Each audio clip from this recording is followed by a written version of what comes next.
शिव महापुराण कथा पुण्य शिव महापुराण कथा जो चल रही है आ चुकी है पहले, उसको सुनिए पंडित प्रदीप मिश्रा जी के मुख से।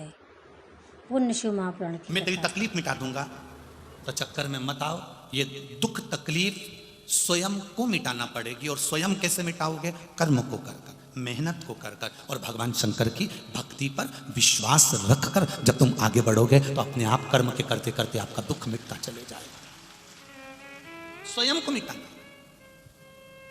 किसी को कह भी दोगे ना कि मुझे दुख है, वो आपका दुख नहीं मिटाएगा। चलो एक प्रैक्टिकल करके देख लो। अपनी पड़ोसन से जाकर कहना, जिसको तुम अपनी सारी बात बताती हो, जिस रिश्तेदार को तुम अपनी सारी बात बताते हो, उस रिश्तेदार से एक बार 1-2 महीने बाद जाकर कहना, मुझे 10 लाख रुपए की जरूरत है, तू दे दे।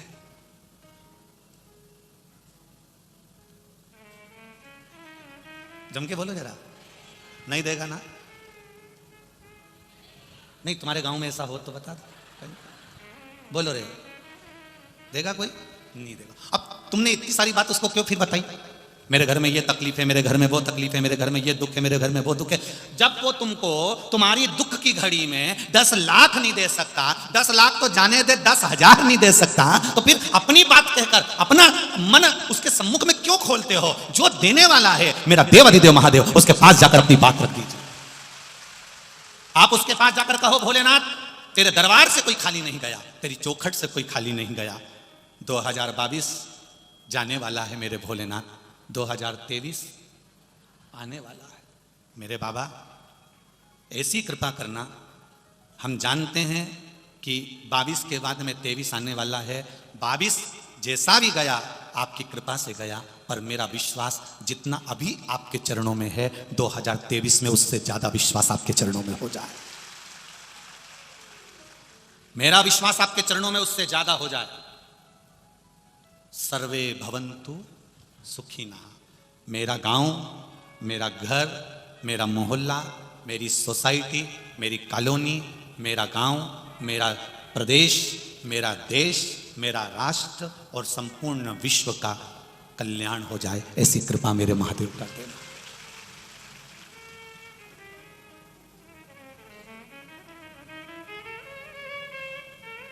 नया वर्ष, नूतन वर्ष 2023, वैसे तो हम लोग तो सनातनी भाव में संवत को मानते हैं, पर आज के नवयुवक बच्चे लोगों को इसी से एक बदलाव लगता है, इसलिए कहना चाहेंगे, नए वर्ष की शुरुआत किसी होटल में नहीं, किसी नशे से नहीं, नए वर्ष की शुरुआत मेरे महादेव के चरणों से करिएगा। मेरे महादेव के चरणों से करिएगा। 31 के दिन भी 1 लोटा जल, और जब अगला दिन आ जाए तो भी 1 लोटा जल। और बाबा से कहना, 22 से 23 में तू लेकर आया है, मुझे उम्मीद है जिंदगी के हर पहलू में मुझे आगे तू लेकर जाएगा। अपने विश्वास को दृढ़ करिए, अपने भरोसे को दृढ़ करिए। हर किसी के सामने अपनी बात को नहीं कहना।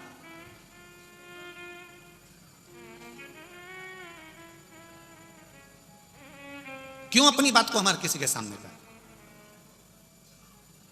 पहले नंबर पर बात और दूसरे नंबर पर हाथ। ये हाथ भी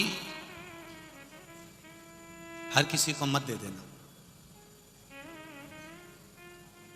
मेरी बेटियों से सबसे ज्यादा निवेदन है, सबसे ज्यादा निवेदन है मेरी बेटियों से, इस हाथ को एड़े तेड़े नत्थु खेरे के हाथ में मत दे देना। ये तुम्हारे जीवन का, जो पिता बेटी का कन्यादान करता है, उस पिता की पूंजी है बेटी का हस्त कमल। हर किसी को नहीं दिया जाता।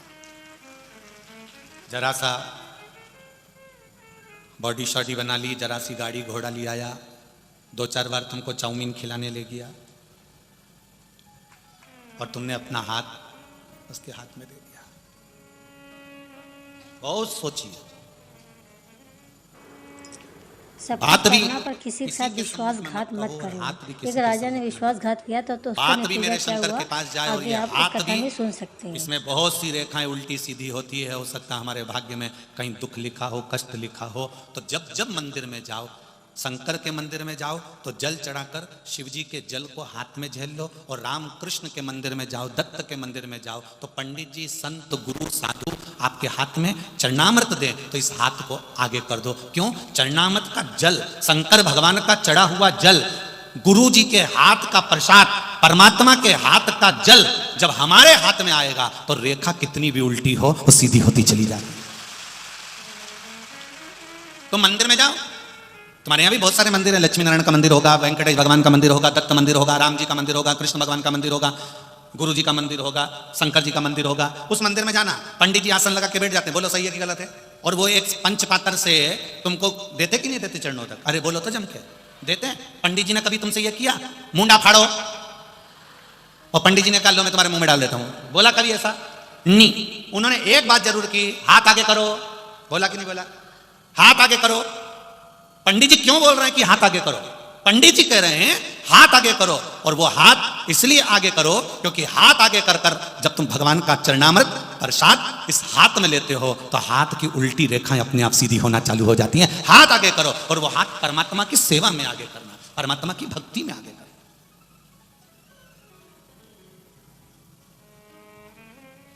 चरण और आचरण दोनों में अंतर है। चरण तुम्हें मंदिर तक लेकर चले जाएंगे, और आचरण भोलेनाथ तक लेकर चले जाएंगे। अंतर है तो। चरण तुम्हें मंदिर तक ले जाना है, चरण तुम्हें शिव कथा तक ले जाना है, चरण तुम्हें गुरु के दरवाजे तक ले जाना है, चरण तुम्हें परमात्मा की चौखट तक ले जा रहे हैं, चरण तुम्हें तीर्थ तक ले जा रहे हैं, चरण तुम्हें सदगुरु की शरणागति तक लेकर जा रहे हैं। पर तुम्हारा आचरण, तुम्हारा व्यवहार, तुम्हारा भजन, तुम्हारा स्मरण, तुम्हारी भक्ति और तुम्हारा भगवत कीर्तन, तुम्हारा किया गया अच्छा कर्म तुम्हें भगवान के करीब लेकर जा रहा है। मंदिर तक ले जाने की गारंटी इन चरण की है, पर परमात्मा तक ले जाने की गारंटी इस आचरण की है, इस मन की है, इस चित्त की है। परमात्मा तक आचरण लेकर जाएगा। हम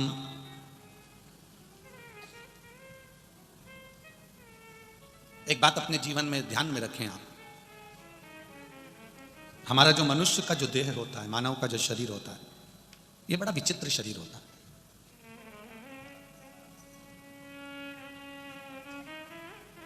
बड़ा विचित्र शरीर है।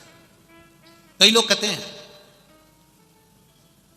बिस्तर अच्छा नहीं है ना, इसलिए नींद नहीं आ रही।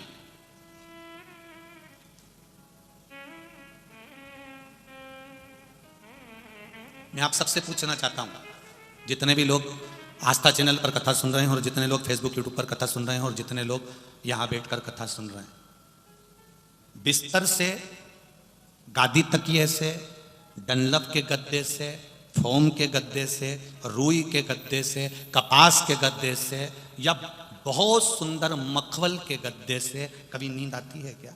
नींद हमेशा दिल के सुकून से नहीं आ सकती। हम गद्दे में नींद ढूंढ रहे हैं, हम गोदड़ी में नींद ढूंढ रहे हैं, हम कम्बल में, रजाई में नींद ढूंढ रहे हैं। वो नींद गादी में नहीं आ सकती।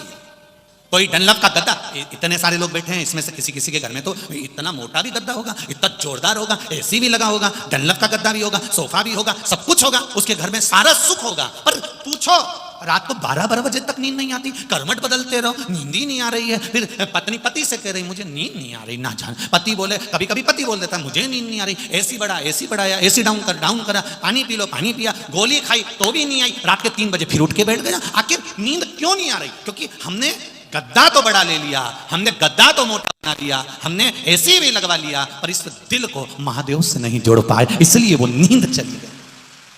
सुकून मिलता है सच्चा सुख केवल भगवान तुम्हारे, बोलो बोलो जम के बोलो, चरणों में सुकून मिलता है। सुकून।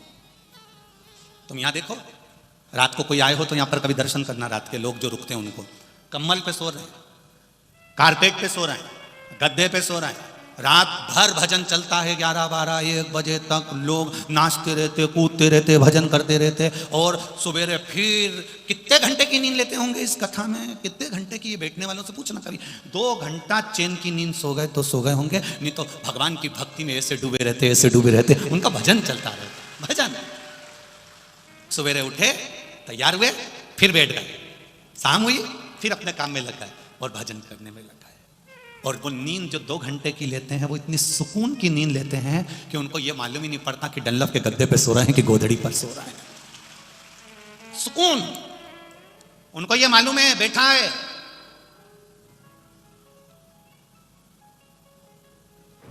और जिनके काम हुए हैं उनके पत्र पढ़े जा रहे वही लोग कह हैं, रहे ऐसा थे। आप लोगों को भी काम होंगे, गुरुजी। तो आपका भी एक दिन पत्र यहाँ पर रखा होगा।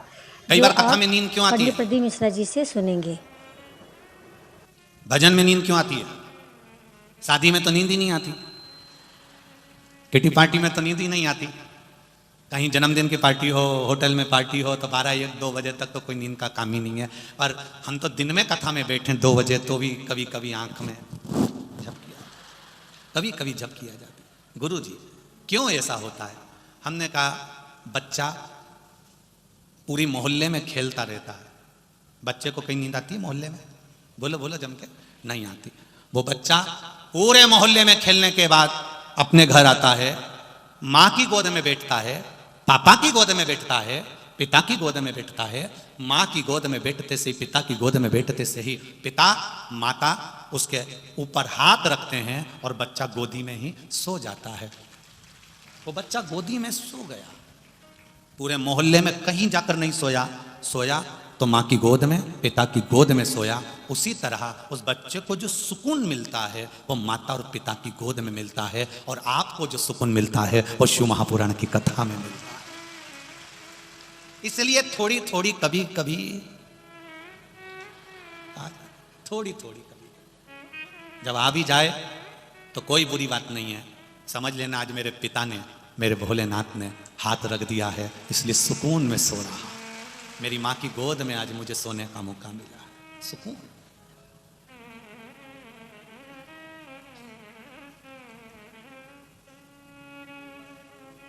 भक्ति में जो बल है, सुकून जहां मिलेगा। गादी बहुत मोटी है, गद्दा बहुत मोटा है, डनलप का गद्दा भी लगा है, एसी का रूम भी है, खाने के लिए बादाम भी रखी है। रात को सोए जब इतना बड़ा गिलास भर के दूध भी पी गए, कैसा था?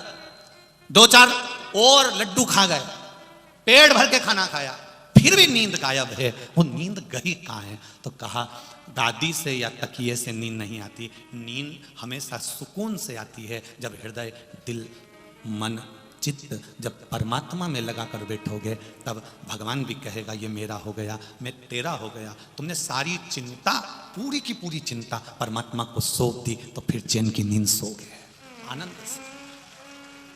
अभी आप चैन की नींद नहीं सो पाते हो क्योंकि तुम्हें चिंता लगी है, टेंशन लगा है, मन लगा हुआ है तुम्हारा परिवार में, कुटुंब में। जिस दिन तुमने सोच लिया घर महादेव का, परिवार महादेव का, हम महादेव के, जमीन महादेव की, घर परिवार कुटुंब कबीला सब महादेव का है,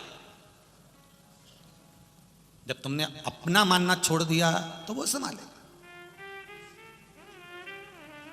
परंतु जब तक हमारे भीतर आसक्ति है, ये कई माताएं, ये देखना मालेगांव की भी माताओं को देख लेना तुम, और चाहो तो जालना की, मालेगांव की, चलकरेंजी की, सोलापुर की, धुलिया की, तुम चाहो तो मध्य प्रदेश की एक जगह की, गुजरात की, चाहे हो कहीं की भी माताओं को देख लेना। ये कभी कभी अकड़ में कह देती है वो तो मैं जिंदा हूं इसलिए घर चल रहा है, जिस दिन मर गई आटे दाल का भाव मालूम पड़ जाएगा। ये कभी कभी अकड़ में कह देती है मैं जिंदा हूं तो घर चल रहा है, जिस दिन मर गई ना आटे दाल का भाव मालूम पड़ जाएगा। तो जो इतनी अकड़ में कहे तो उससे कह दो आधा घंटा मरीज जा, मर जा, आधा घंटा मरीज जा, उससे क्या होगा? नहीं मर तू तो आधा घंटा मर जा। तुम्हें लगता है कि मैं दुकान चला रहा हूं, मैं घर चला रहा हूं, मैं परिवार चला रहा हूं, मैं रिश्तेदारी निभा रहा हूं, मैं कर रहा हूं, परंतु इस सोच में मत रहना कि तुम कुछ कर रहे हो, वो तो मेरा महादेव इस शरीर से करा रहा है, तो तुम कर रहे हो। जिस दिन तुमने सोच लिया कि मैं कर रहा हूं, एक छोटी सी उंगली मेरा महादेव जरा सी हिलाता है और वहां से पवन चलती है, हवा चलती है, शरीर में लग जाती है, उसकी उंगली हिलती है तो हमारा पूरा शरीर हिलना बंद कर देता है। तब बता दुकान पे बैठ के जब शरीर नहीं हिले, तब चल के बता, तब जाके बता कि मैं करता हूं, मैं दुकान चलाता हूं, मैं करता हूं, मैं कर रहा हूं, मैं कर रहा हूं। अरे भाई तुम नहीं कर रहे, जिसने जन्म दिया वो कर रहा। ये हमारी सोच गलत हो गई है, ये हमारे विचार गलत हो गए, हमारी दृष्टि गलत हो गई है कि हम कुछ कर रहे हैं, कुछ नहीं। मेरा आपकी कृपा से सब काम हो करते हो भोले बाबा, मेरा नाम हो रहा है, मेरा आपकी कृपा से सब काम हो रहा है। ये उसकी कृपा हुई, इसलिए ये शरीर हम आपकी बात नहीं कर रहे हैं, उसकी कृपा हुई तो ये शरीर, ये जिह्वा शिव महापुराण की कथा कह रही है, और उसकी कृपा हुई तो आपका शरीर कथा को सुन रहा है, उसकी कृपा हुई तो ये दादा भाऊ से कथा करवा रहे हैं, उसकी कृपा हुई तो अपन सुन रहे हैं। उसकी कृपा नहीं होती तो शायद कुछ नहीं होता।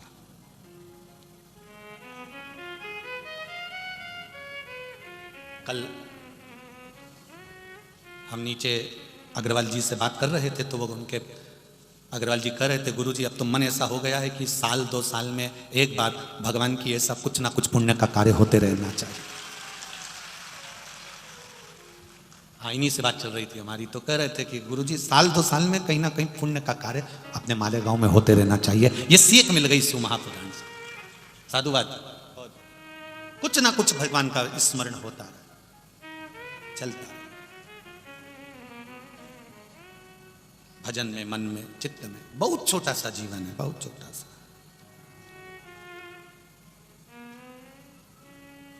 कितना वो चीन वालों ने कितनी उन्नति करी, बोलो रे भाई, बोलो सही है कि गलत है? चीन ने कितनी उन्नति करी, पर उस परमात्मा के आगे उन्नति कर पाए क्या? ढेर बॉडियां पड़ी है, रोज टीवी में देखो तो बताएं इतने मर गए, इतने मर गए, इतने मर गए। अब इतनी उनने उन्नति करी कि सूरज नया बना दिया, तो फिर अब इनको जिंदा करके बता दो। जब तुम सब कुछ कर सकते हो तो करो। उसने रचा संसार, सोच विचार कर रचा है। कब, किस समय, किस घड़ी, किस पल किसको जाना पड़ जाए कोई भरोसा नहीं। पूरा की पूरा लेसुए का अचार बरनी में भरा की भरा रह जाता हो।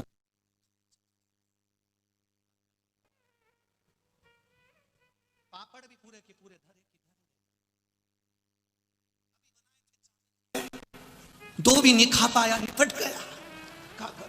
बोलो बोलो, कुछ नई की नई साड़ी लेके आई थी, अलमारी में रखी की रखी रह गई, पेन नहीं पाई। ऊपर जाती जाती यमराज से कह रही वंस मोर, एक बार फिर से छोड़, मैंने अभी लाल वाली ली है, एक बार पेन तो लेने दे।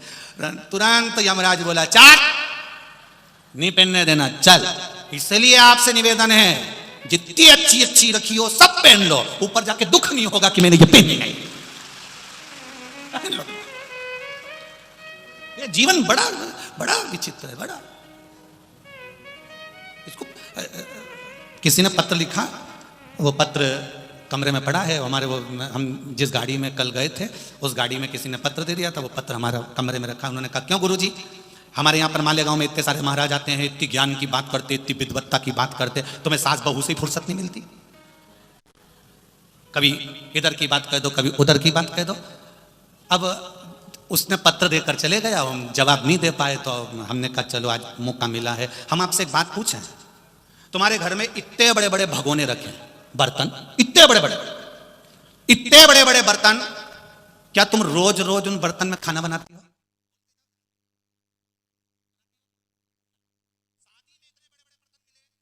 क्या करा तुमने, खाना बनाया? नहीं। जो छोटे बर्तन होते हैं वो हर कभी काम में आ जाते हैं। प्लेट, कटोरी, चम्मच, गिलास, लोटा, भगोनी, जो छोटे होते हैं वो बार बार चाय बनाने में काम आ जाते हैं। इसलिए हम बड़े बर्तन प्रयोग नहीं करते, हम छोटे बर्तन में काम निकाल लेते हैं। छोटी बात, सास बहू के बात से, परिवार की बात से, छोटी छोटी बातों से हम अपने आनंद की बात आप तक पहुंचाने का प्रयास कर देते हैं, जिससे काम आ जाएगा, बड़ा काम नहीं आएगा। हमेशा काम आता है तो छोटा ही बर्तन काम आता है। यहां भी देख लेना पूरी कथा में, छोटे बर्तन कितने काम आ रहे हैं और बड़े बड़े तो सोफा तोड़ रहे हैं। तुम खुद देख लो। किसी को बुरा लग जाए तो कोई बात नहीं, चलेगा। बड़ा बर्तन कितना काम आ रहा है?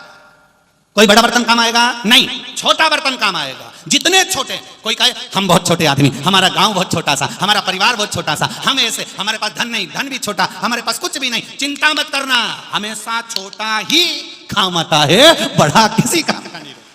बड़ा तो केवल, और बड़ा बर्तन हमेशा ऊपर अलमारी में टांग पे जमा रहता है, वो तो कभी कभी उतरता है। इसलिए छोटे बनकर ये मत सोचना कि तुम छोटे हो। छोटा इतना प्रबल होता है कि उसका प्रयोग हर जगह होता है। छोटा,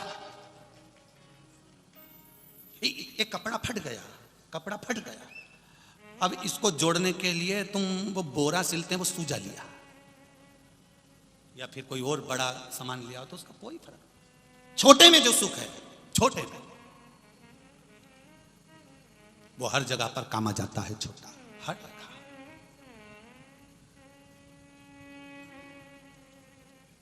वो कहीं पर भी काम आ जाएगा। अब ये माताएं बैठी हैं, तुम में कितनी माताएं जो इतना बड़ा बड़ा सामान लेके आई, इतना बड़ा बैग लेकर आई? कोई इतना बड़ा बैग नहीं लाई। घर में जो सबसे छोटा बैग हो वो लेके जाऊंगी। छोटा बैग क्यों? उसमें एक छोटी सी पानी की बोतल डाल दूंगी, एक रुमाल डाल दूंगी, एक मोबाइल डाल दूंगी, उसमें थोड़ा सा पैसा डाल दूंगी। अब छोटा बैग हर जगह काम आ रहा है। बड़ा बैग तो जब अपन कुबेरेश्वर धाम जाते हैं सीहोर, तब काम आता है। या तो छोटा काम, या तीर्थ जाओ, उज्जैन जाओ, त्र्यंबकेश्वर जाओ, नासिक जाओ, तुम कहीं भगवत भजन में जाओ तो वहां फिर बड़ा बैग लेगा, पर छोटा हर जगह काम आ जाता है। उसी तरह शिव महापुराण की कथा को छोटे छोटे रूप में लेकर उसको तुम्हारे तक पहुंचाने का प्रयास करते हैं, जिससे कभी भी तुम अलमारी में से साड़ी निकालोगी तो तुमको याद आ जाएगी कि मुझे ये साड़ी पहनना है, सियोर वाला महाराज बोला था, वरना बाद में ऊपर जाके याद आएगी। पहन उसको, पहनना है। अंत समय प्रभु आना पड़ेगा, वचन दिया तो निभाना पड़ेगा।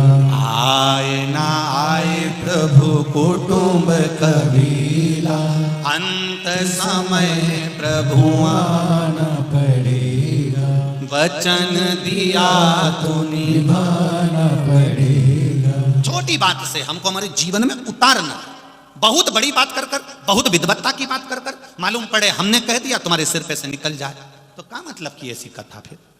फिर तुम पड़ोसन को कोनी मार के कह रही क्या बोला महाराज, क्या बोला? अब पड़ोसन उसको समझा रही, बोला तो था कुछ,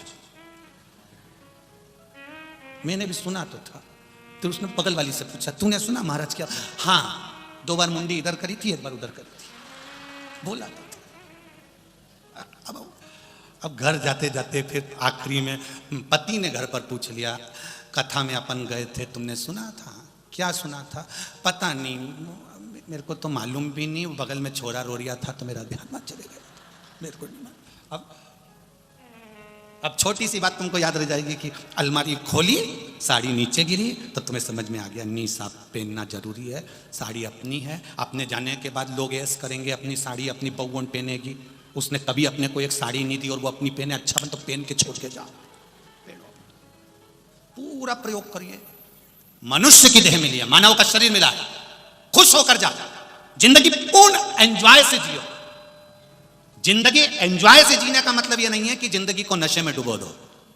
आज के जमाने के नवयुवक बच्चे, आज के जमाने की नवयुवक टीम 31 का मतलब समझती है कि नशे में डूबना है। शिव महापुराण की कथा कहती है 31 का मतलब नशे में डूबना नहीं, साल के बदलने का मतलब है कि भगवान की शरणागति में जाकर माता पिता की सेवा करना है। यह हमारा नूतन वर्ष का एक आनंद।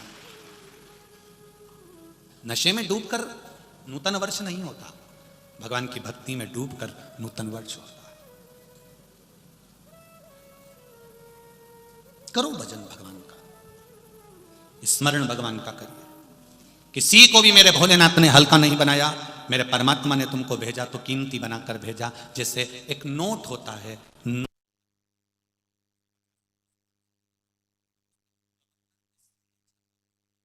के सिग्नेचर जिस नोट पर नहीं होते वो नोट की कोई कीमत नहीं होती। गवर्नर के सिग्नेचर हो गए तो नोट की कीमत हो गई। जैसे नोट पर गवर्नर के सिग्नेचर हैं तो नोट की कीमत है, उसी तरह जब हम माँ के गर्भ में आए थे तब उस परमात्मा ने अपना हाथ का सिग्नेचर कर कर भेजा है, तो हम भी भगवान की कृपा से श्रेष्ठ हैं। नोट से ज्यादा कीमती, धन से ज्यादा कीमती। समझो उसको, उसकी भक्ति का बल, उसकी भक्ति का विश्वास का बल कितना आनंदमय होगा, कितना।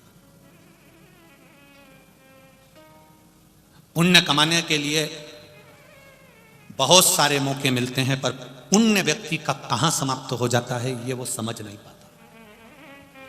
भूखे को भोजन कराया, पुण्य आ गया, पानी पिलाया, पुण्य आ गया, भगवत नाम जपा, पुण्य आ गया, किसी का साथ दे दिया, पुण्य आ गया, पर वो पुण्य समाप्त कब हो जाता है ये हमको ज्ञात नहीं हो पाता।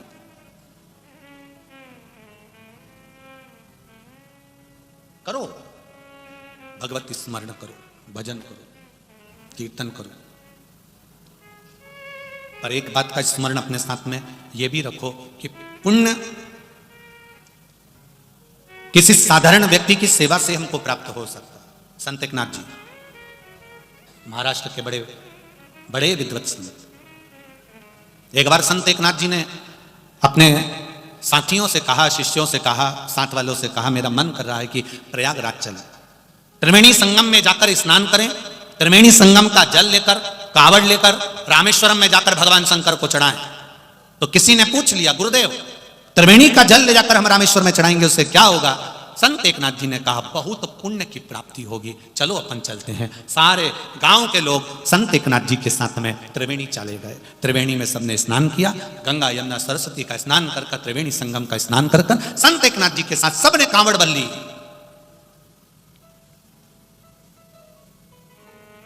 सबने कांवड़ भरी और कांवड़ भरकर सब रामेश्वर के लिए चल दिए, सब चले।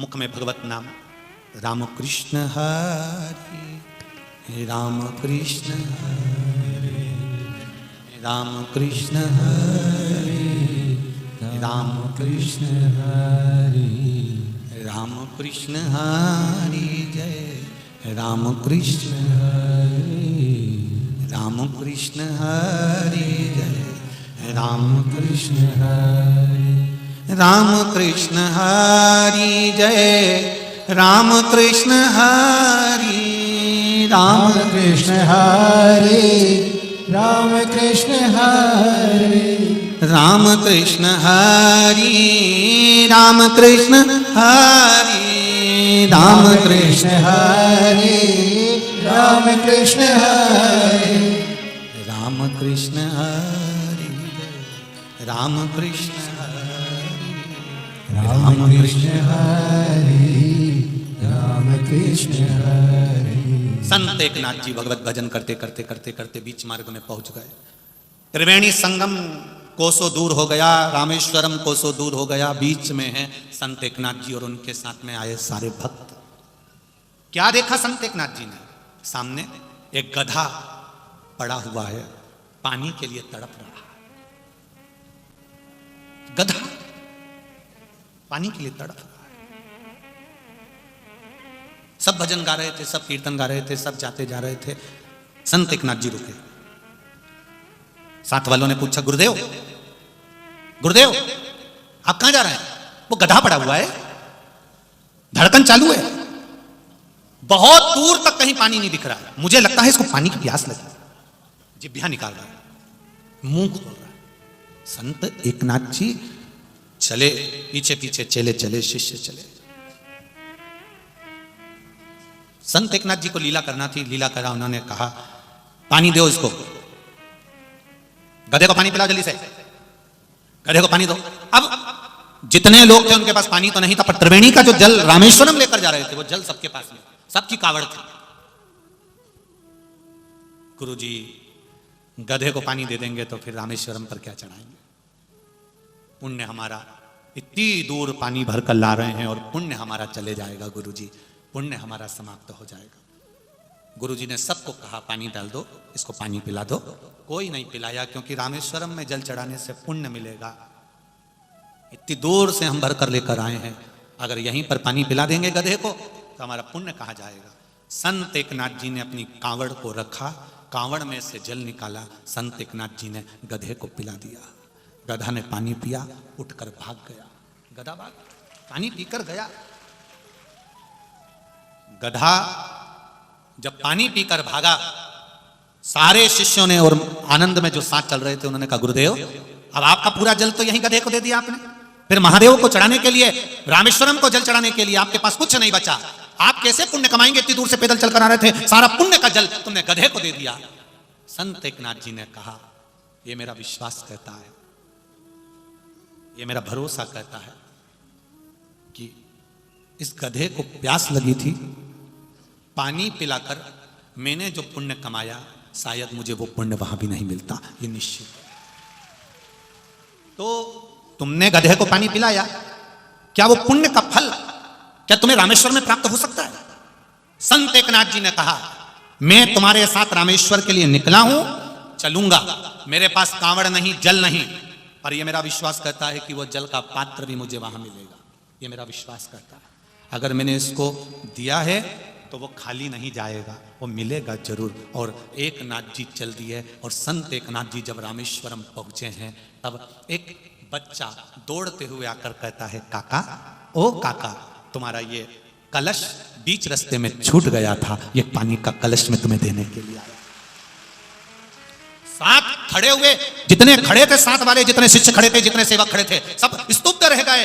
संत एकनाथ जी ने एक लोटा पानी गधे को पिलाया था और रामेश्वरम के दरवाजे पर प्रवेश करते समय संत एकनाथ जी के हाथ में 2 लोटा पानी रखा हुआ था, 2 कलश भरे हुए रखे हुए। ये हमारा सनातन धर्म, ये हमारा धर्म कहता है, ये हमारी सभ्यता, ये हमारी संस्कृति कहती है, ये हमारा आनंद कहता है। एक चावल का दाना आप देवाधिदेव महादेव को चढ़ा रहे हो, चावल को कहते हैं अक्षत। एक चावल का दाना चढ़ाया है आपने और तुम्हारे घर को तुमने आनंद के साथ अक्षयता में फल प्राप्त कर लिया है। एक बेलपत्री चढ़ाई है, उसका फल तुमने करोड़ों गुना प्राप्त कर लिया है। एक लोटा जल चढ़ाया है, उसका फल तुमने करोड़ों गुना प्राप्त कर लिया है। वो खाली नहीं जा सकता। तुम जो लोटा भरकर शिवजी के मंदिर पर लेकर जाते हो, एक लोटा जल चढ़ाते हो, तुम एक लोटा जल देवाधिदेव महादेव को चढ़ा रहे हो, वो खाली कभी नहीं जाएगा। तुम्हारा लोटा भले मंदिर से खाली आ गया पर घर कभी खाली नहीं रहेगा, ये निश्चित रखिए, घर कभी खाली नहीं रह सकता। वो देता, एक पत्र आया, देख पत्र तो बहुत है।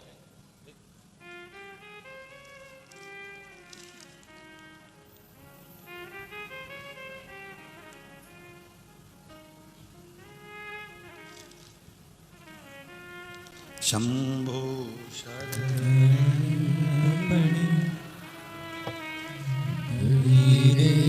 घड़ी दुख काटो, दया करी न दर्शन आपो। शंभो शरण पड़ी मांगो घड़ी रे घड़ी दुख काटो, दया करी न दर्शन आपो। स्वाति देवानंद सोनबड़े सिरपुर से आई हूँ, बाबा को प्रणाम करने के लिए, धोख लगाने के लिए आई हूँ। कहीं बैठी हो तो आप ही हैं, दोनों हाथ हिला दो। श्री शिवाय नमस्तुभ्यम, दोनों हाथ हिलाओ। हर हर महादेव। गुरुदेव, मैं स्वाति देवानंद सोनबड़े सिरपुर से आई हूँ। गुरुजी, हमारे जीवन में क्या नारी का जीवन हमेशा दुख में रहता है गुरुदेव, पर बाबा ने मेरे दुख को समाप्त किया है, इसलिए यहाँ प्रणाम करने आई हूँ। गुरुदेव, हम बाबा को प्रणाम करने के लिए महोत्सव के दर्शन के लिए वहाँ गए थे। बाबा की कृपा से वहाँ से कंकर शंकर को लेकर आए थे। रोज उसकी पूजन करते हैं, बाबा को प्रार्थना करते हैं। गुरुदेव, मेरे पति का एक्सीडेंट हुआ लेकिन भगवान की कृपा से बच गए, पर मेरे पति के घुटने के नीचे की हड्डी टूट गई और उसका ऑपरेशन हुआ। 2 साल हो गए, बाबा की कृपा, चलते चलते कहीं ना कहीं वो किसी उनके ब्रेन में भी कुछ प्रॉब्लम है और कुछ ब्लड के थक्के जमे हुए हैं। गुरुदेव, बाबा से विनती करी, जो गांठ उनके मस्तिष्क में है वो 25 mm की थी। शिव कृपा से डॉक्टर ने कहा था इस गांठ को तो हम निकाल देंगे मस्तिष्क से, पर कोई भरोसा नहीं है कि व्यक्ति कोमा में चले जाए कि वेंटिलेटर पर जिंदगी भर पड़ा रहे, इसका कोई भरोसा नहीं। ऑपरेशन की तारीख दी गई, ऑपरेशन की तैयारी करी गई। उनके पहले एक का और ऑपरेशन हुआ तो मालूम पड़ा कि वो लकवे में चले गया। ऑपरेशन हमारे पति का रुक गया, पर डॉक्टर बोले ऑपरेशन तो करना ही पड़ेगा। तब ऑपरेशन का विचार किया, पर सबसे पहले मैं बाबा देवाधिदेव महादेव से प्रार्थना करने गई और बाबा से विनती कर कर आई। बाबा की कृपा से ऑपरेशन तो हुआ, डॉक्टर ने कहा था या तो पैरालिसिस रहेगा या कोमा में रहेंगे, पर बाबा की कृपा से पहले से बाबा जैसे ही ऑपरेशन होकर आए तब बाबा की कृपा से ठीक रहे, ना पैरालिसिस रहा और ना कोमा में गए। इसीलिए मैं बाबा को यहाँ प्रणाम करने के लिए, बाबा को निवेदन करने के लिए आई हूँ। बैठिए बहन। श्री शिवाय नमस्तुभ्यम। शिव तत्व इसी को कहते हैं। एक पत्र और बड़ा सुंदर आया है, देखिए।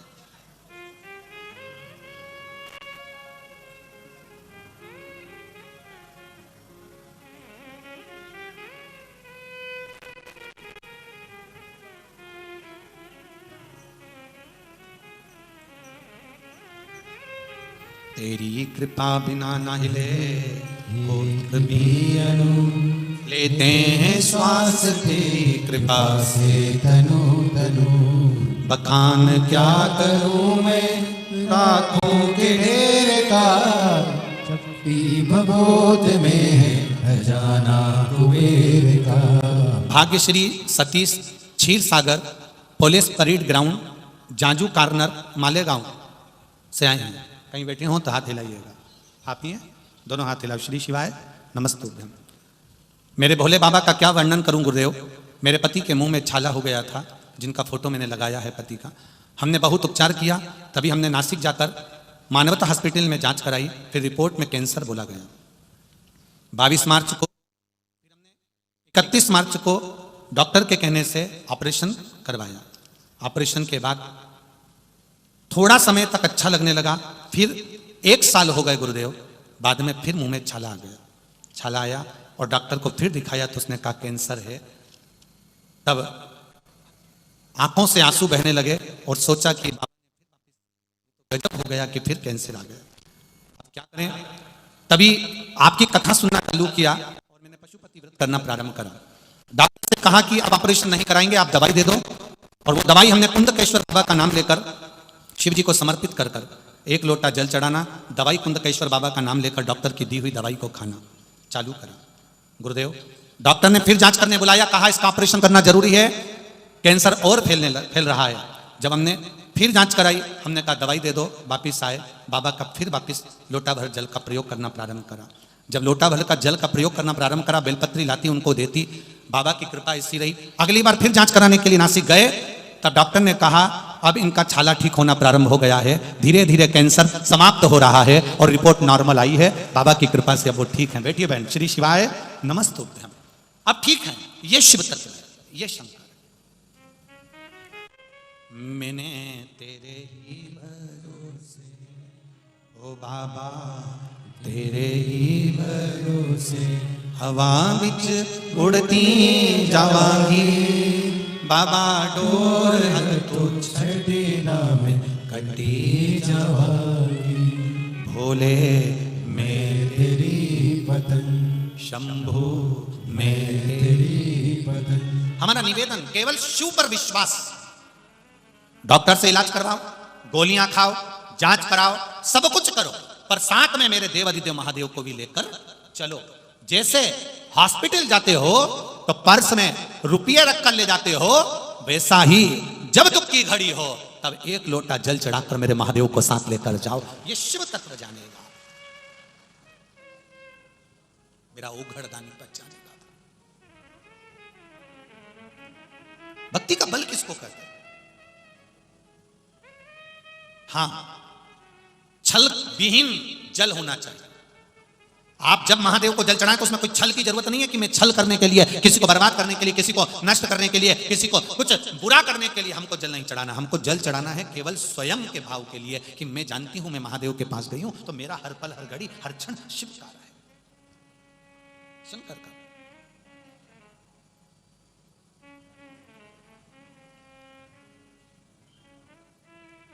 ये जिसने जिंदगी में कभी ना कभी किसी ना किसी को धोखा दिया होता है ना,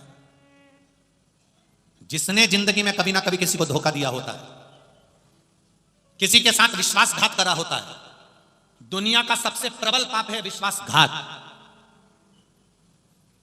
धोखा। ये दुनिया का सबसे प्रबल पाप है। अग्नि पुराण कहती है, एक अग्नि पुराण और स्कंद पुराण का एक बड़ा सुंदर संवाद है। चंद्रवंश में एक नंद नाम के राजा हुए, जिनका नाम था नंद। जिनके घर में एक पुत्र हुआ जिसका नाम था धर्मगुप्त। क्या नाम था? धर्मगुप्त। अब जैसे नंद नाम के राजा बड़े दयालु थे, बड़े कृपालु थे, बड़े लोगों का भला करा करते थे, सत्कर्म किया करते थे, ऐसी धर्मगुप्त भी सबका भला करता था। बड़ी सबके प्रति उसका भाव अच्छा था। अब देखिएगा जरा स्कंद पुराण की यह कथा, अग्नि पुराण की यह कथा। धर्मगुप्त मंदिर का निर्माण करवाता, धर्मगुप्त सारे अच्छे काम करता, पुण्य के कार्य कर रहा है, सब अच्छे कार्य कर रहा है, सब अच्छा कर रहा है। अब समय आया, नंद नाम का जो राजा था उसके प्राण छूट गए, और प्राण छूट गए उसके बाद धर्मगुप्त को राज्यपाट दे दिया। धर्मगुप्त को जब राज्यपाट मिल गया तब धर्मगुप्त को लगा कि अब मेरा सिंहासन आ गया, मेरा राज्य आ गया, अब मैं चाहूं जैसा रहूं।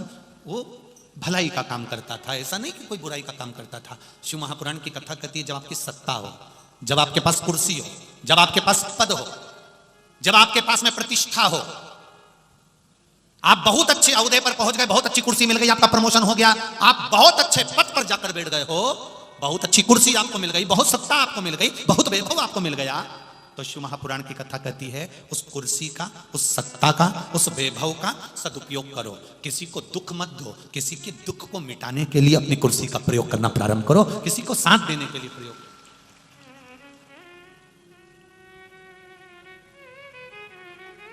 उस कुर्सी का प्रयोग करो पर दुनिया के लोगों को कुछ अच्छा करने के लिए। मालेगांव वालों के घर का, मालेगांव में जिन जिन के घर हैं उनके घर का आज सही सदुपयोग हो रहा है। मेहमान कथा सुनने वाले लोग, अभी तक तुम्हारे यहां शादी में तुम्हारे घर में लोग आते थे, बोलो जम के बोलो जरा, आते थे। फिर कोई मालेगांव में कोई किसी को दिखाने आया, डॉक्टर को दिखाने आया तो तुम्हारे घर में आते थे। तुम्हारे यहां किटी पार्टी हुई तो मेहमान आए, तुम्हारे यहां कोई फंक्शन हुआ तो मेहमान आए, पर तुमने कथा करवाई तो मेहमान आए। पर आज जो कथा चल रही है ये कथा तुम नहीं करा रहे हो, ये कथा महादेव करा रहे हैं और मेहमान तुम्हारे घर में ठहरे हैं, तो ये महादेव की कृपा से ठहरे। किन किन के मेहमान ठहरे जरा हाथ उठाओ जरा, हाँ उठाओ जरा, मैं हाथ, बहुत सारे हो रहे, रख लो रख लो रख लो रख लो। मेहमान तुम्हारे यहां ठहरे, मतलब आज तुम्हारे यहां जो तुमने मकान बनाया, तुमने जो घर बनाया, तुमने जो जमीन है तुम्हारी, जो भूमि है तुम्हारी, जो मकान है तुम्हारा, आज महादेव की कृपा से वो कृतार्थ हो गया, उसका कल्याण हो गया। आज हुआ है। जब कोई भजन करने के लिए आया है, कोई कथा सुनने के लिए आया है, कोई नाम कीर्तन करने के लिए आया है, वो कथा सुनकर चलकर यहां की रज को, भूमि पर बैठकर उसकी मिट्टी को अपने शरीर पर लगाकर जब वो आपके घर में जाता है, ना जाने कितने कितने पाप तुम्हारे समाप्त हो जाते हैं। जरा विचार करिए। देव महादेव से कहें अपने हृदय की बात, बाबा देवादिदेव महादेव से।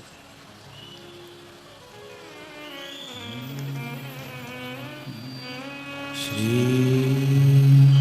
शिवाय नमस्तुभ्यं, श्री शिवाय नमस्तुभ्यं, श्री शिवाय नमस्तुभ्यं, श्री शिवाय नमस्तुभ्यं,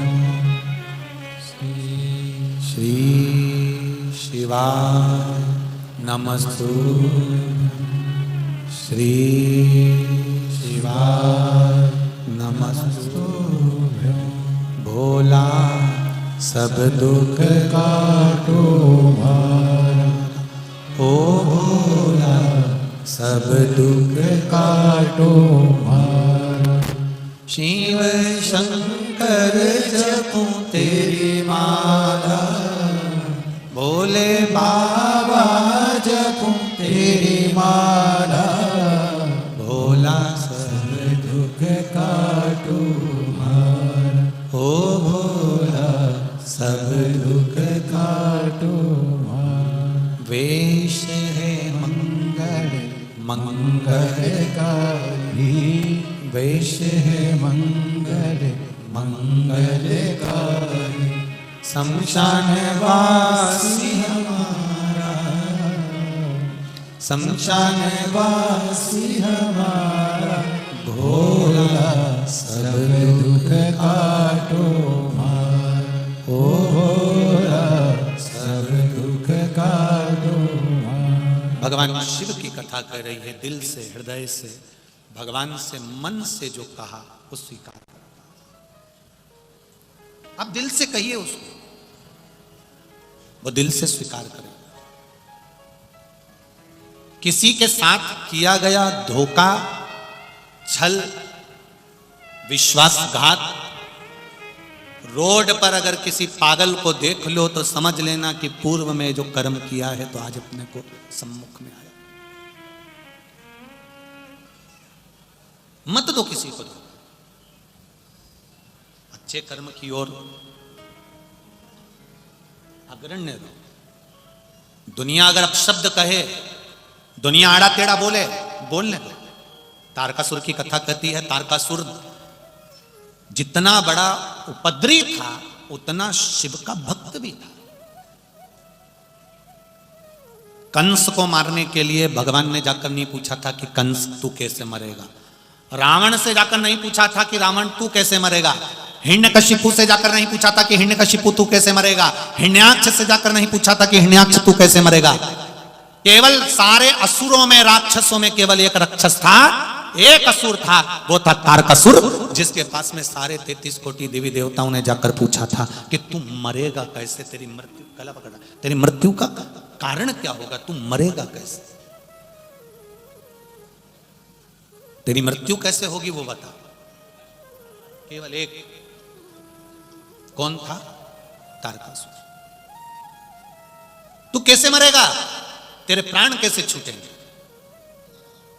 करने वाले करेंगे, निंदा करने वाले निंदा करेंगे, बुराई करने वाले बुराई करेंगे, अपशब्द कहने वाले अपशब्द कहेंगे, ताना देने वाले ताना देंगे। एक बात आपसे पूछना चाहेंगे, आप जिस घर में रहते हो, जिस परिवार में रहते हो, क्या परिवार के सब व्यक्ति आपसे प्रसन्न रहते हैं क्या? अरे बोलो तो जम के नहीं। तो फिर संसार को प्रसन्न करने की कैसे सोच लेते हो कि संसार के लोग आपसे प्रसन्न रहेंगे? ये बड़ा कठिन था, बहुत कठिन। अभी अभी वो बीच में हमने बैतूल में कह दिया था, उसके पहले कह दिया था कि रायपुर में कहा, छत्तीसगढ़ में, कि भगवान को अगरबत्ती लगाना चाहिए। बोला था कि नहीं बोला था? अब उस पे भी लोगों ने बहुत बोला कि बताओ, किसी पुराण में तो नहीं लिखा कि अगरबत्ती लगाना चाहिए। अब तो दुनिया, एक किसी व्यक्ति ने हमसे पूछ लिया, गुरुजी अगरबत्ती लगाने से क्या होता? हमने कहा विधर्मी, सनातन धर्म को तोड़ने वाले, सनातन धर्म को नष्ट करने वाले, बांस अगरबत्ती में बता कर मंदिर में अगरबत्ती लगाना, घर में अगरबत्ती लगाना बंद करवाना चाहते हैं और मोमबत्ती जलवाना चालू करवाना चाहते हैं। पूछा उन्होंने, अगरबत्ती नहीं लगाएंगे तो क्या होगा, अगरबत्ती लगाएंगे तो क्या होगा? हमने कहा ये बताओ, मच्छर की अगरबत्ती काय को लगाते हो? बोलो बोलो, जम के बोलो, अच्छे से तो बोलो रे।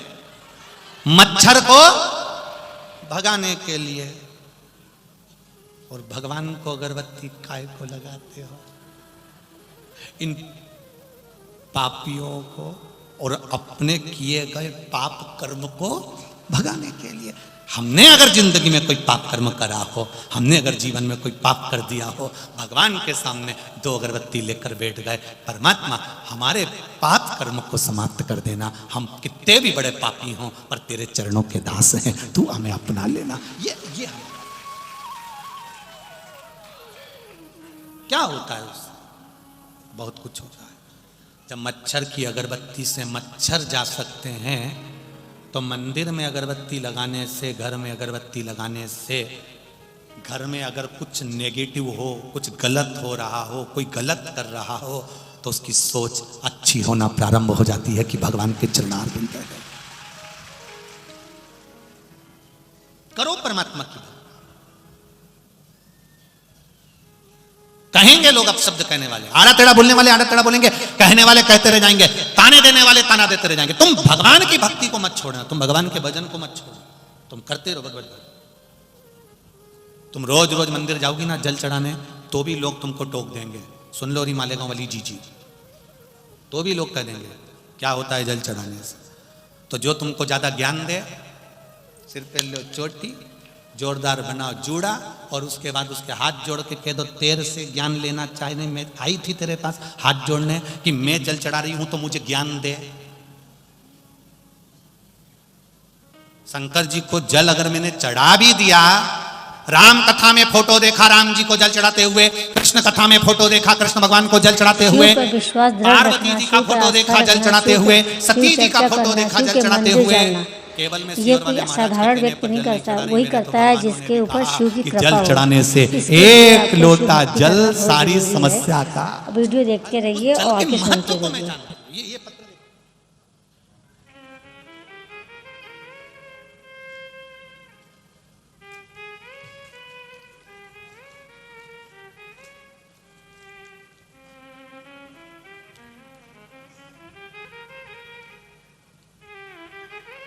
लक्ष्मी शर्मा, सिरपुर, पुणे से हूं।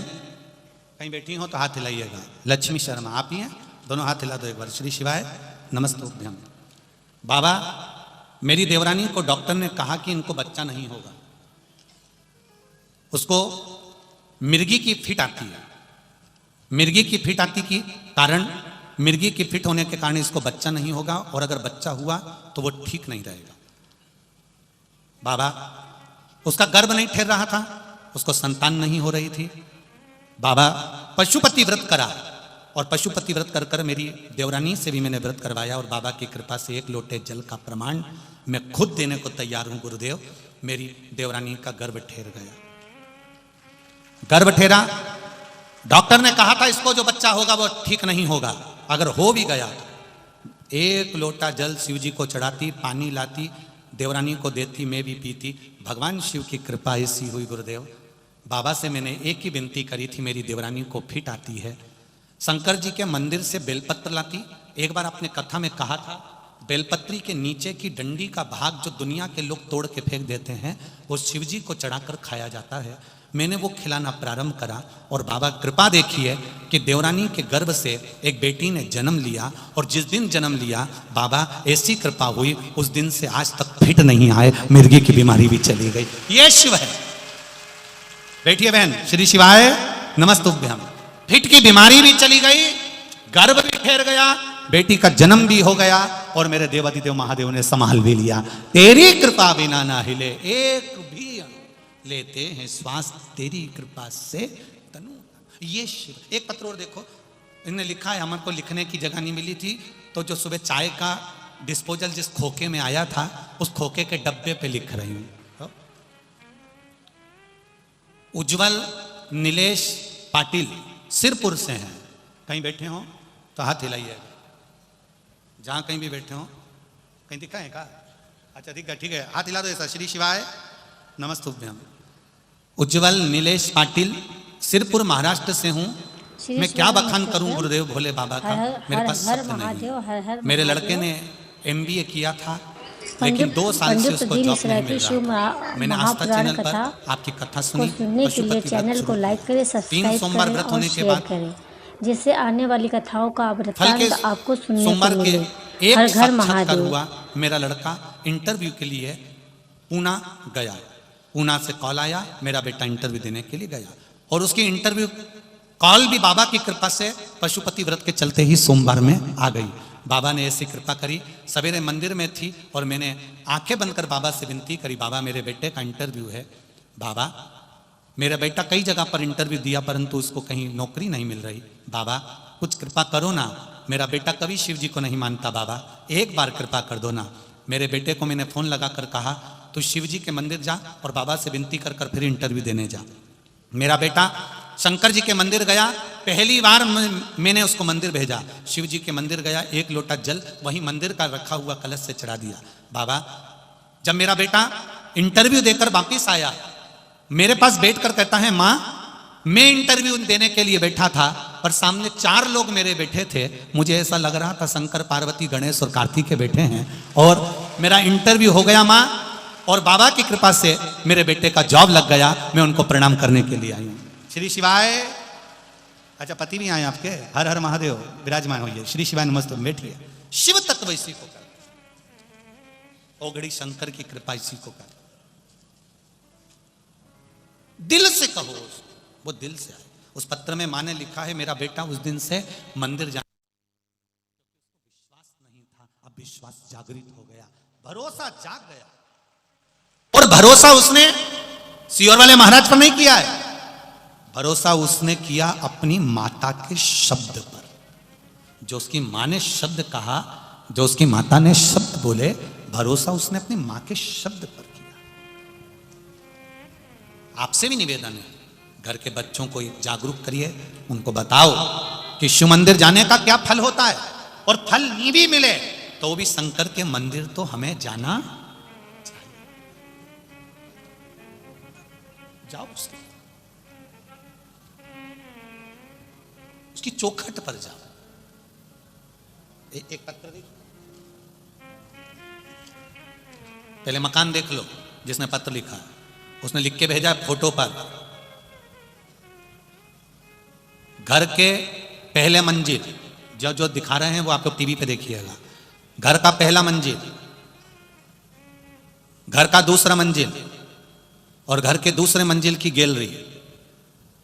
आप पत्र देखिए,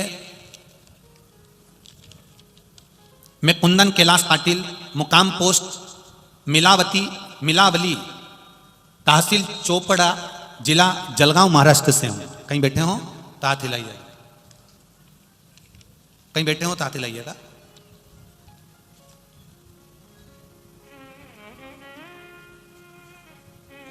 जलगांव महाराष्ट्र का निवासी हूं, कुंदन कैलाश पाटिल, मुकाम पोस्ट मिलावली, तहसील चोपड़ा, जिला जलगांव, महाराष्ट्र का निवासी हूं। बच्चों के पढ़ाई के लिए मैं जलगांव शहर में 11 साल से, मेरी पत्नी और मेरे 2 बच्चों के, एक बड़ा 11 साल का और छोटा 8 साल का बेटा है, ऐसे हम चारों जलगांव शहर में रहते हैं। हम 1 साल से महादेव की कथा सुन रहे हैं। पत्र लिखने का कारण केवल इतना है, मेरी पत्नी मनीषा, हम दोनों श्री पुण्य शिव महापुराण की कथा मालेगांव में दूसरे दिन की कथा सुनने के लिए यहाँ आ गए। बच्चे घर रह गए, घर पर झूला लगा है, जिस झूले का मैंने फोटो लगा रहा हूँ, उस झूले पर दोनों बच्चे गैलरी पर झूल रहे थे और झूले का कुंदा टूट गया। टूटकर बच्चे दूसरे मंजिल की छत पर जो गिलास लगा था, कांच लगा था, उसका भी फोटो दिया है, वो दूसरे मंजिल की छत का कांच तोड़कर बच्चे बाहर निकल गए, जिसका फोटो लगाया गया है। बच्चे बाहर निकल गए, टूटते से ही झूला का कुंदे का भी फोटो लगाया गया है, जो कुंदा टूटा है।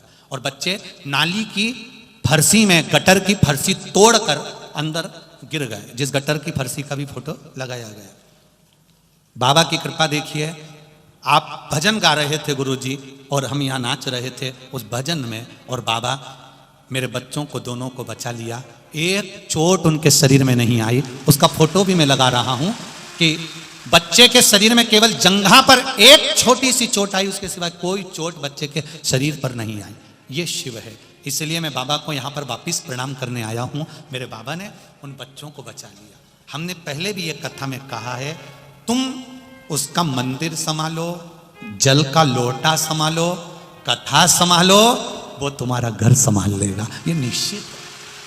आप उसको संभालो, आप उसका भजन करिए, आप उसका स्मरण करिए। कई लोगों को आश्चर्य होता है, गुरुजी ये पत्र क्या, इतने पत्र। हम फिर कहेंगे पत्र कम नहीं है, ढेर, और सारे पत्र पढ़ो जितने पत्र हैं।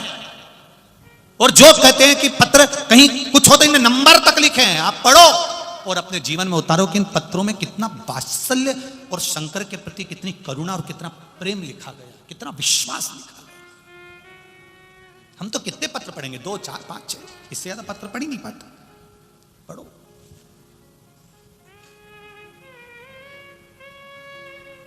कहने वाला, बोलने वाले बोलते रहे।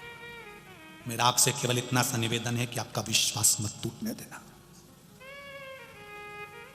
विश्वास मत टूटने देना मेरे महादेव के प्रति। तुम्हारा भरोसा दृढ़ रखना।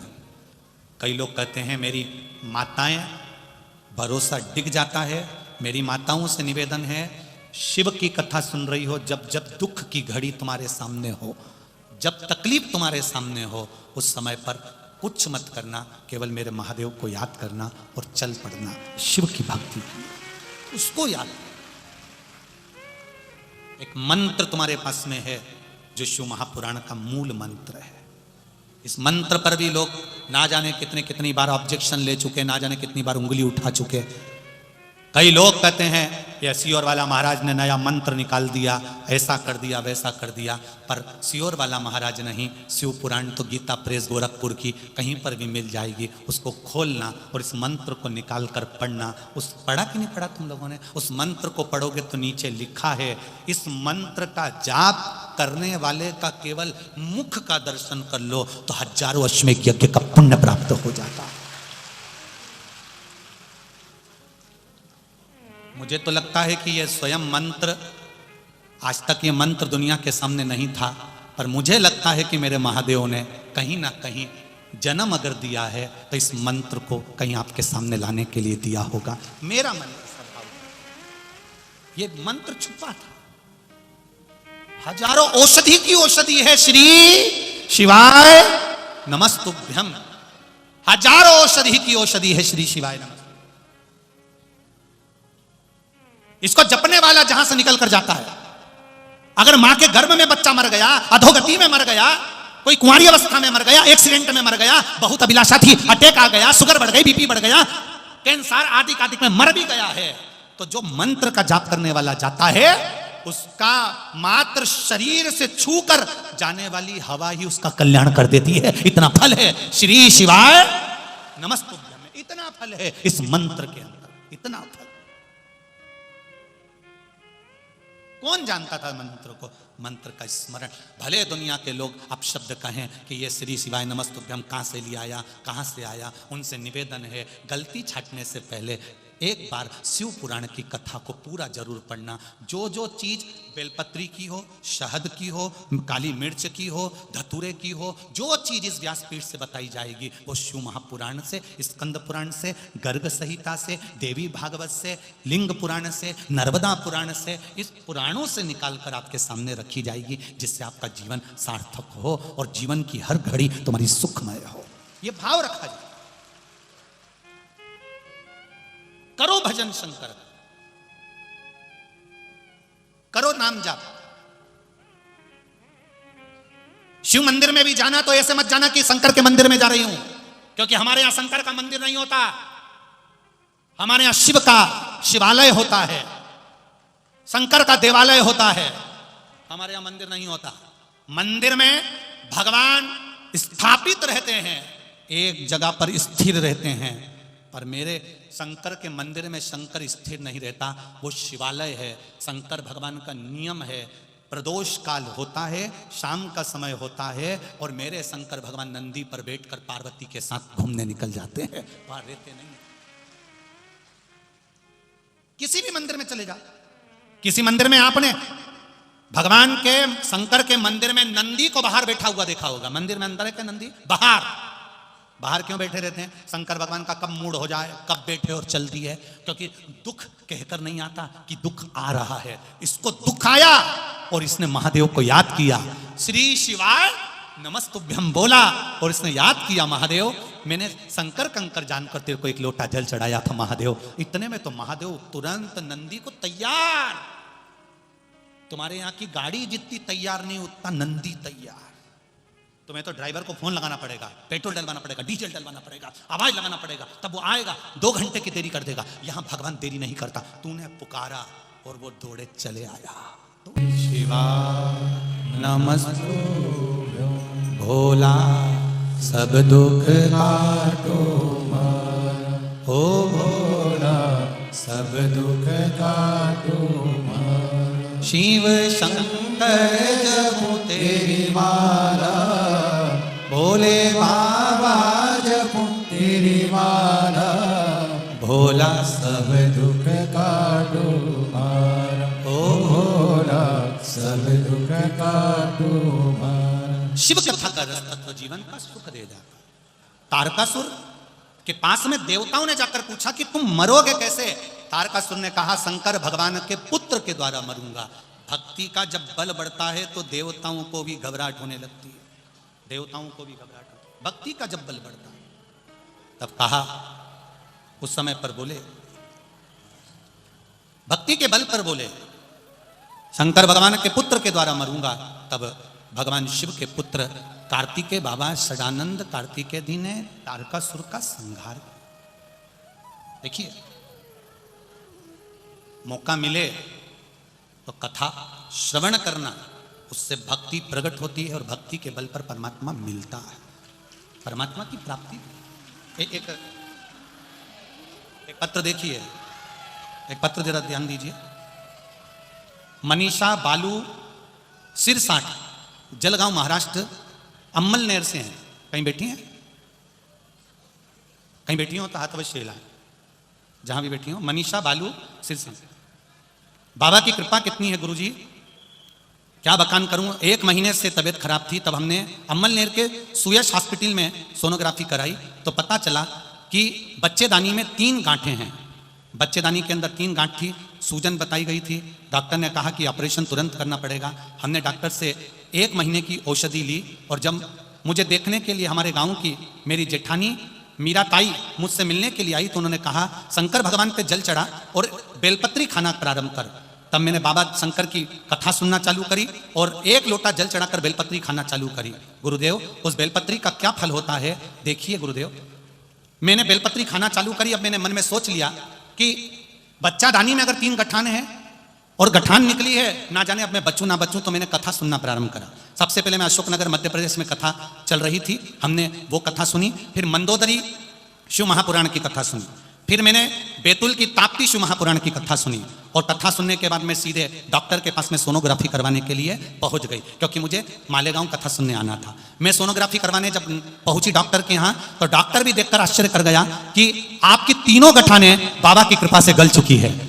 बच्चे दाने की 3 गठानें गल चुकी है। ये शिव तत्व है। लोग पूछते हैं शिव महापुराण की कथा सुनने से क्या मिलता है, कभी इनको फोन लगाकर पूछ लेना कि शिव पुराण की कथा इन्होंने अशोकनगर, बैतूल, मंदसौर पंडाल में बैठकर श्रवण करी तो बाबा क्या देता है। मालेगांव वालों, तुम्हें तो 3 महीने में बाबा मालूम पड़ेगा कि मेरा देव अधिदेव महादेव कितनी झोली भरता है, ये उसके हाथ में। ये मालेगांव वालों के भाग्य में कथा थी।